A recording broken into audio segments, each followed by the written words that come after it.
బట్టతలతో బాధపడుతున్నారా? ఆధునితనమైన పద్ధతిలో hair transplantation చేయబడును. Face clinic, Hyderabad.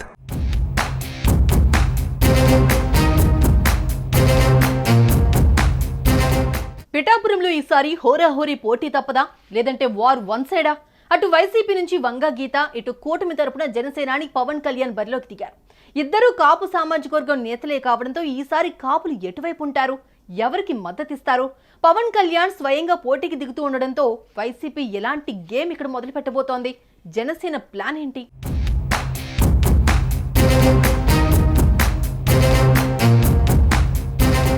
జనసేన అధినేత పవన్ కళ్యాణ్ పోటీ చేసే స్థానం ఖరారైంది. కాకినాడ జిల్లా పిఠాపురంలో పోటీ చేస్తున్నట్లు సేనాని ప్రకటించారు. దీంతో అందరి ఫోకస్ పిఠాపురంపైనే మళ్లింది. అటు పిఠాపురంలో ముద్రగడను బరిలోకి దింపాలని భావించిన చివరి నిమిషంలో వంగా గీతను పోటీ చేస్తోంది వైసీపీ.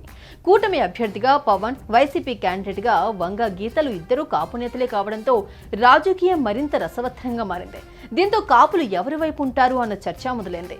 ఎన్నికలు ఎప్పుడు జరిగినా జనసేనకు విజయావకాశాలు ఉన్నాయని భావిస్తున్నారు. ముఖ్యంగా గోదావరి జిల్లాలో జనసేన బాగా పుంజుకోవడంతో పాటు 6% ఓటింగ్ను 12% పెంచుకుందని అంచనా వేస్తున్నారు.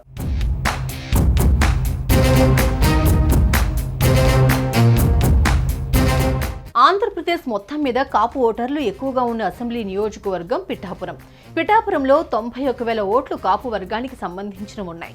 ఇతరుల ఓట్లు 2,28,206 వరకు ఉన్నాయి. అంటే 75% ఓటర్లు కాపు సామాజిక వర్గానికి చెందిన వారు ఉన్నారు. ఈ ఓట్లే నియోజకవర్గంలో పోటీ చేసే అభ్యర్థుల మీద తీవ్ర ప్రభావం చూపించబోతోంది. గత ఎన్నికల్లో కాపు ఓట్లతో గెలిచిన వైసీపీ ఈసారి కూడా ఆ సామాజిక వర్గం తమ వైపే ఉందని గట్టిగా నమ్ముతూ వంగా గీతను పోటీకి దింపారు. అటు పిఠాపురంలో టీడీపీకి బలమైన ఓటు బ్యాంక్ ఉంది. మాజీ ఎమ్మెల్యే ఎస్వీఎస్ఎన్ వర్మ కూడా బలమైన నేత. 2009లో స్వల్ప ఓట్ల తేడాతో ఓడిపోయిన వర్మ 2014లో టీడీపీ టికెట్ నిరాకరిస్తే స్వతంత్రంగా పోటీ చేసి గెలిచారు. తాజా పరిణామాలతో పవన్ గెలుపు కోసం పనిచేస్తానని చెప్తున్నారు. ఇక పవన్ రాకతో ఒక్కసారిగా సీన్ మారిపోయిందని, సర్వేలు అన్ని చేయించిన తర్వాతే పవన్ ఇక్కడి నుంచి పోటీ చేస్తున్నట్లు ప్రకటించినట్లుగా జనసేన పార్టీ వర్గాలు అంటున్నాయి. వార్ వన్ సైడ్ అవుతుందని జన సైనికులు గట్టిగానే చెప్పుకుంటున్నారు.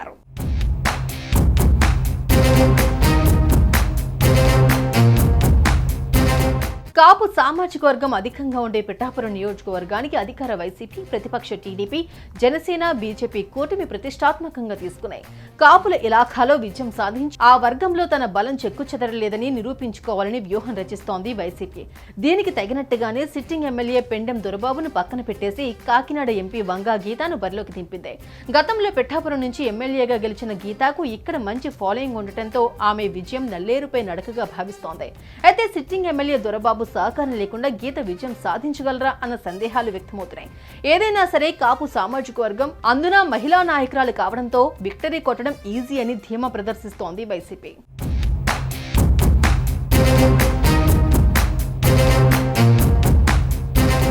గత ఎన్నికల్లో గాజువాక, భీమవరం స్థానాల్లో ఓడిన పవన్ ను ఈసారి పిఠాపురం నుంచి గెలిపించి చట్టసభల్లోకి పంపాలని కాపులు ఫిక్స్ అయ్యారట.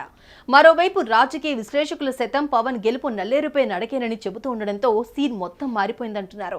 అటు వైసీపీ కూడా తమ వ్యూహాలకు పదును పెడుతోంది. కాపు ఓట్లని నమ్ముకుంది. మొత్తంగా సర్వేలే నిజమవుతాయా, లేకంటే ఊహించిన రీతిలో ఫలితాలు ఉంటాయా అన్నది తెలియాలి అంటే జూన్ 4 వరకు వేచి చూడాల్సిందే మరి.